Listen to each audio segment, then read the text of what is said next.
네, 첫 번째 역에 도착을 했는데요. 김민수 대표님 안녕하세요. 안녕하십니까. 네, 어떻게 한 주 동안 잘 보내셨나요? 좀 안고 인사하면 안 될까요? 예. 죄송합니다. 네, 앉는 가운데 인사를 네. 하니까 되게 어정쩡하더라고요. 앉으시면서 제가 살짝 물어봤는데 네. 앞으로는 이제 딱 위험하니까 앉고 난 다음에 여쭤볼게요. 뒤로도 위험합니다. 네, 요즘은 앞뒤를 다 잘 봐야 되겠죠. 맞아요. 요즘 네. 앞뒤 진짜 조심해야 되는데 네. 일단은 앉으셨으니까 이제 좀 질문을 드려볼게요. 네. 오늘 또 굉장히 중요했던 이슈, 사람들이 기다리던 게 바로 MSCI 관련해서잖아요. 그렇습니다. 드디어 결과가 발표가 됐습니다. 일단은 네. 뭐 많은 분들이 알고 계시긴 하겠지만 한번 좀 정리 부탁드릴게요. 어떤 종목이 편입됐고 편출됐고 결과가 어땠고 이런 것 좀 정리해 주시죠. 네, MSCI가 뭔가요? MSCI요? 그 모건 스탠리 어쩌고 저쩌고? 네, 글로벌 인덱스. 예, 네. 그쪽에서 나온 이게 요즘 경제 앵커가 되시더니 많은 걸 또 네. 섭렵하고 계시네요.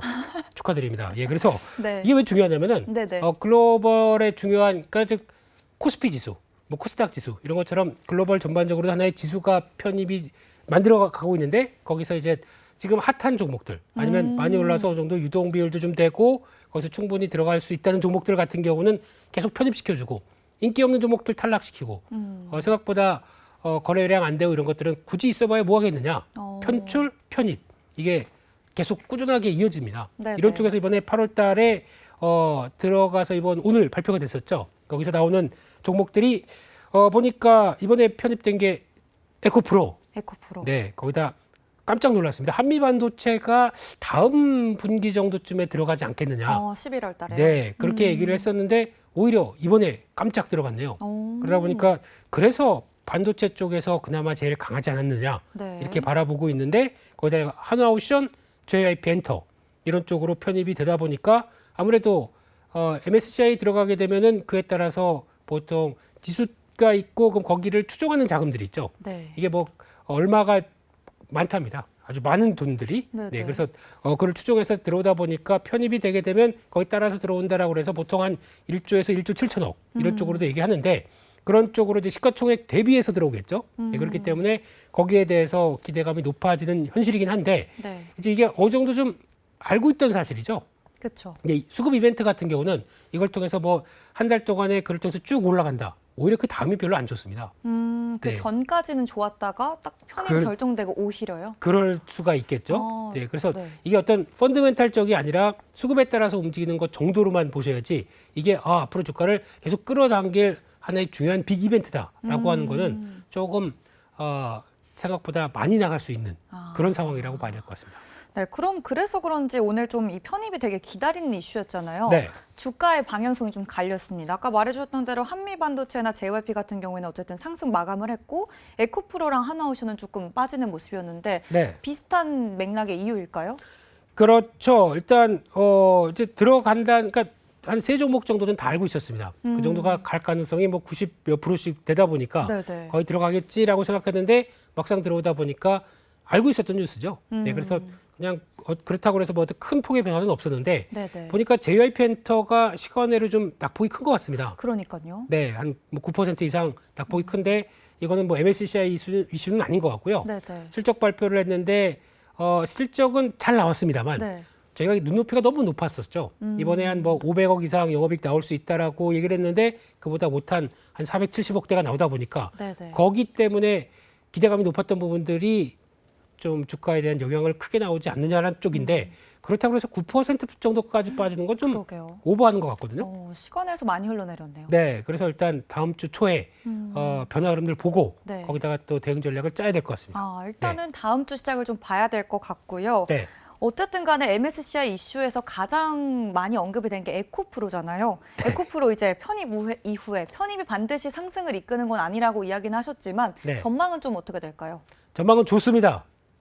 간결하네요. 좋습니다. 네. 끝이면 모르겠지만 네네. 이게 이제 아까 말씀드렸듯이 수급 이슈는 단기적인 겁니다. 그것도 장기적인 거는 여전히 에코프로를 비롯한 한국의 2차전지 산업은 성장한다라고 네. 하게 되면 성장의 무게를 계속 두면서 가는 거는 뭐 전략은 맞겠죠. 네. 하지만 단기적으로 이런 수급 이슈 때문에 외국인들의 매수가 들어오고 거기서 주가가 좀 탄력을 받는다. 그러면은 아마 거기서는 주가가 올라가는 데는 좀 한계가 있을 수가 있기 때문에 그런 쪽 만약에 주가 쭉 올라간다 그러면은 어차피 이제 주가가 올라가는 거를 견제하는 세력들, 네. 고매도 세력 같은 경우는 이거 어차피 한 달 정도면은 외국인들 수급 들어오는 거 끝일 거야. 그러면 주가가 올라오는 쪽 공매도를 하려고 대기를 하고 있겠죠. 그렇죠. 그러니까 외국인들 수급 들어오는 쪽 거기에 맞춰서 또 그대로 공매도가 들어온다라고 하게 되면 수급은 균형을 맞춰지게 되겠죠. 그래서 아마 이것만 가지고 와 외국인들이 매수가 하니까 주가가 올라갈 거야라고 보는 것은 무리가 있습니다. 네. 그래서 그렇게 되면 수급 이슈가 끝나게 되면은 혹시나 외국인들 수급이 안 들어온다. 그럼 주가가 하락할 때니까 공매도가 내가 이길 거야라고 생각할 수가 있기 때문에 그러네. 그거는 단순하게 이걸 가지고 주가가 호재다라는 거는 하게 이어지게 되면 단기적인 이슈 정도로만 보시는 게 맞지 않나 네. 생각이 됩니다. 어쨌든 성장성 면에서는 장기적 관점에서는 좋습니다. 이 말이 제일 기억해 두는 게 좋을 것 같아요. 에코프로 어쨌든 간에 성장성은 있는 거니까요. 그렇죠? 성장성은 있죠. 그쵸. 네, 그렇기 네. 때문에 상대적으로 네. 한미반도체 같은 경우는 오히려 깜짝 들어갔기 때문에 오히려 영향을 받은 거군요. 오히려 만약에 외국인들 수급이 들어온다라고 하게 되면 기존에는 알려졌던 종목이고 아닌 상황이기 때문에 좀 더 나올 수 있지 않나라는 생각은 하는데 마찬가지로 이것도 수급 동향을 꾸준히 체크하면서 8월 달에 변화를 봐야 되겠죠. 네. 네. 알겠습니다. 그리고 또 MSCI 글로벌 스몰캡 지수라는 게 있는데 거기에 엠로라는 기업이 편입이 됐대요. 네. 좀 어떤 기업이고 향후 전망이 좀 어떤가요? 한번 몇 주 전에 소개를 시켜드린 적이 있었죠. 엠노 그런가요? 저랑요? 아니셨나? 예, 죄송합니다. 예.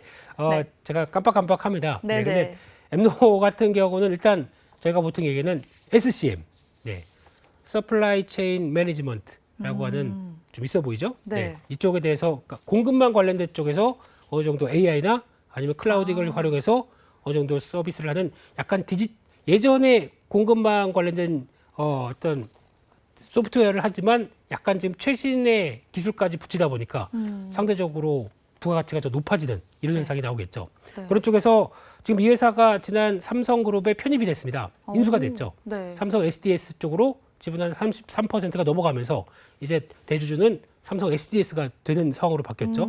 이렇게 되기 시작하게 되면 첫 번째, 그러면 우리 삼성그룹도 보니까 계열사들이 많은데 이를 또 공급망을 관리를 하기 위해서는 이게 필요하다. 특히 만약에 앵커님이 네. 지금 잡채를 만든다고 생각해 보십시오. 네, 잡채요. 오늘 기분이 잡채, 그건 아니고요.